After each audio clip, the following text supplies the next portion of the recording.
He only wanted peace that morning, a quiet sunrise, a cup of coffee, and the same lake his father once brought him to as a boy. But before he could even cast a line, footsteps crunched on gravel, and a voice cut through the silence.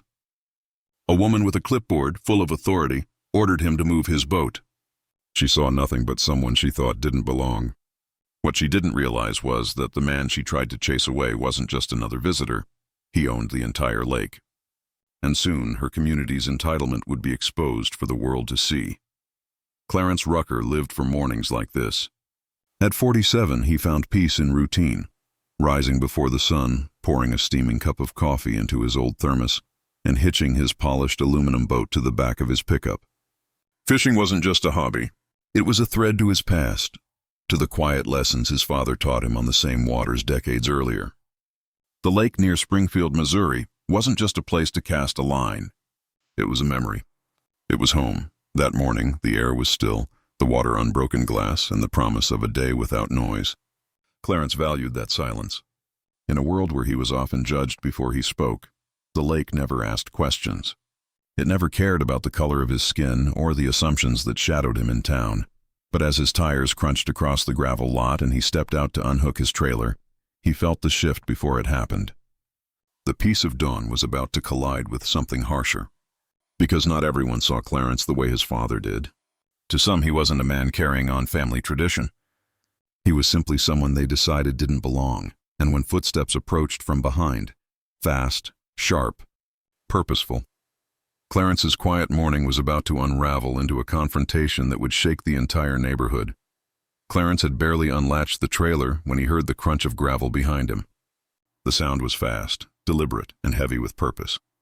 He turned, and there she was, mid-50s, blonde bob stiff in the morning breeze, sunglasses perched high though the sun hadn't fully risen. A clipboard hugged her chest like it was a badge of rank. Her expression was tight, calculated, the kind of look Clarence had seen too many times before. She didn't ask his name. She didn't ask his purpose. She didn't even pause long enough to take in the boat he had carefully polished the night before. Instead, she looked him up and down, and in that single glance, Clarence felt it. The judgment, the assumption, the quiet calculation that told her she was in charge and that he, because he was a black man standing alone in a mostly white subdivision, did not belong. Her voice cut through the silence. Sharp and dismissive, she told him he couldn't park there, that this lake wasn't for people like him.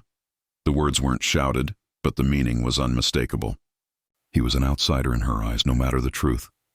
Clarence stood still, jaw tight, trying to keep his tone even, but she wasn't finished. She scribbled his name onto her clipboard as if she were logging evidence, as though his very presence was a violation. Clarence thought about how many times he had been treated this way. Watched in stores, questioned by police, dismissed in meetings. But here, on land his family had cherished for decades, the sting cut deeper. It escalated quickly. Within an hour, a golf cart rolled down to the dock. She was back, this time with a uniformed security guard at her side, radio clipped to his belt. The guard's eyes darted nervously, but even his silence was a weapon. Together they postured on the shoreline, shouting for Clarence to leave. The woman's voice grew sharper and louder as she warned him that the sheriff was on the way. Clarence sat steady in his boat, heart pounding, but not from fear. From anger, from the memory of his father teaching him to cast a line in these same waters. From the reality that his right to be here was being erased in real time, not because of rules, but because of the color of his skin. The guard finally called out, demanding to know if Clarence was a resident of their gated community. When he said no, the answer came quick. Then you don't belong here. Clarence leaned back, steady, asking if the young man had a badge or just a radio. Silence followed. They didn't know the truth. They didn't know the lake they tried to police didn't belong to their fishing club or their HOA. It belonged to Clarence. He was the sole trustee with legal documents signed and filed with the county. Yet here he was, being treated like an intruder on his own property. When Clarence finally drove home that afternoon, his hands tight on the steering wheel, he knew the confrontation wasn't over. It wasn't just about a boat. It wasn't just about a lake. It was about something much older, much uglier. The assumption that no matter where he stood, he could be told he didn't belong. And as he laid the deed on his dining room table that night, One thought rose above the rest. They were about to learn whose lake this really was. The notice spread through the neighborhood like wildfire. Within days, Clarence's letter revoking lake access had reached every household. Some whispered quietly in agreement, but others grew restless, even hostile. To them, it wasn't just about fishing, it was about control and about who they believed had the right to stand in authority. And at the center of their frustration was one man, Clarence Rucker. When the emergency HOA meeting was called, Clarence knew he couldn't stay silent. He walked into the beige-walled community room with nothing more than a folder tucked under his arm. Inside were the deeds, contracts, and agreements, the proof that the lake was his. But paper alone couldn't shield him from the weight of what waited inside. Every seat was filled. Folding chairs lined the walls, neighbors standing shoulder to shoulder, eyes fixed on him the moment he entered. It wasn't quiet curiosity. It was suspicion. It was judgment. Some faces he recognized from the grocery store or the post office, people who had smiled politely in passing, but now stared at him like he was the problem tearing their community apart. At the front sat Teresa, the woman with the clipboard, her arms crossed, her jaw locked tight, her posture radiating the certainty of someone who had never once been challenged. To her, Clarence wasn't a man with history and roots. He was a black outsider who had dared to say no. The meeting began with murmurs, voices rising in waves of frustration.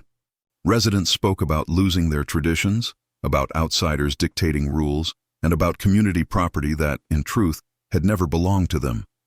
Each word carried a weight Clarence knew all too well. They weren't just talking about fishing. They were talking about belonging.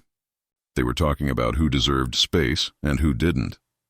When the board president finally turned to him, Clarence rose slowly. For a moment, the room quieted, the air thick with expectation. He began not with accusations, not with anger, but with memory. He spoke of his father, of the mornings spent side by side on the lake long before the neighborhood existed. He spoke of how the lake was tied to legacy, to dignity, to something deeper than property lines. But as he spoke, heads shook and whispers grew. A man in the back interrupted, his voice sharp. "We've used that lake for years. You can't just take it away from us." Clarence's chest tightened. The words weren't about access, they were about entitlement. And beneath them, the message was clear. How dare you, a black man, tell us no? Clarence opened the folder, holding up the deed for all to see. He laid it flat on the table for the board members. Black and white, signed and sealed, undeniable proof. The silence that followed was heavy but not peaceful. It was defiance. Teresa leaned forward, voice trembling not with fear but fury. "That may be what's written on paper, but this lake has always been ours." In that moment, Clarence understood. To her, to many of them, no document would ever make him rightful. They would cling to their imagined ownership because acknowledging his authority meant acknowledging their prejudice. It wasn't about the water. It was about control. Tension snapped. Voices rose in anger, accusations flying. Words like selfish, troublemaker, and worse echoed through the room. Clarence stood firm, but inside, the weight pressed harder than ever. He wasn't just defending property. He was defending dignity against people who saw him as less.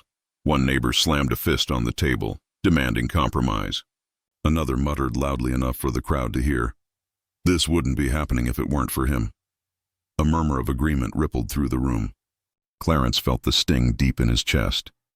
Not from the words themselves, but from how easily they dismissed him, how quickly his humanity was stripped away. For a moment, he thought of walking out, of leaving them to their anger and their entitlement. But he stayed.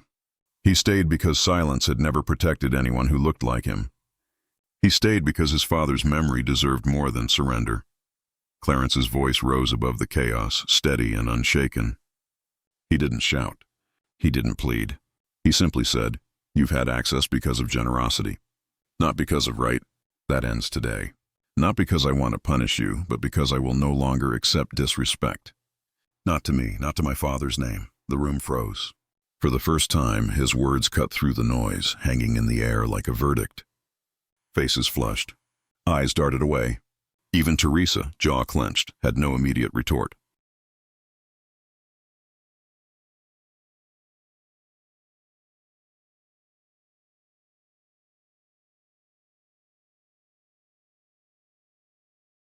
But Clarence knew this was only the beginning.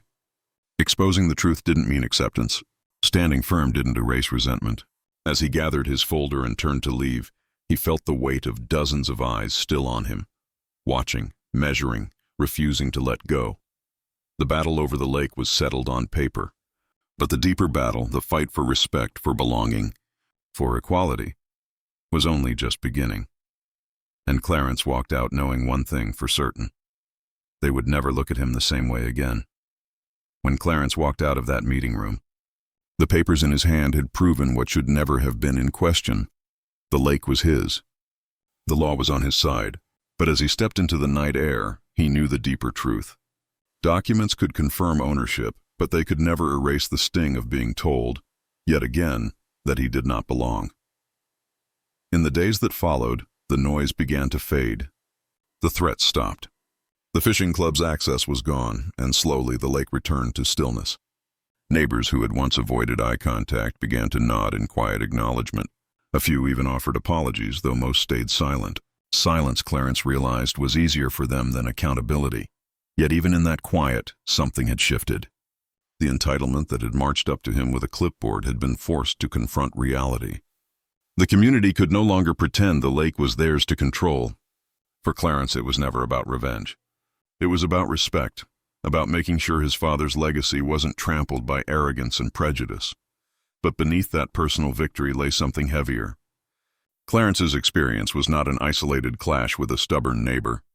It was part of a pattern as old as America itself, a pattern where black men and women are questioned, policed, and pushed aside in spaces they have every right to occupy. Whether it's a park, a store, a sidewalk, or even their own property, the message is the same. You don't belong here. That's the weight Clarence carried home. Not just the frustration of one morning ruined, but the reminder of a system that allowed strangers to look at him and see a trespasser instead of an owner, a problem instead of a neighbor, a threat instead of a man. And yet, Clarence chose to stand, calmly, firmly, with dignity, because silence only feeds entitlement, and walking away only deepens the lie. His stand wasn't just for himself. It was for his father, for his community, for anyone who has ever been told they were out of place in their own country. So the question remains, how many more times will stories like this play out before something changes? How many more clipboards, security guards, and false accusations will it take before respect isn't demanded but given freely? Clarence's lake is secure. But the larger fight, for dignity, for belonging, for equality, is still out there, waiting. And it will not be won by one man alone. It will take all of us. Because in the end, this story isn't just about a lake. It's about America. And the truth we cannot ignore, until everyone belongs everywhere, no one truly belongs anywhere.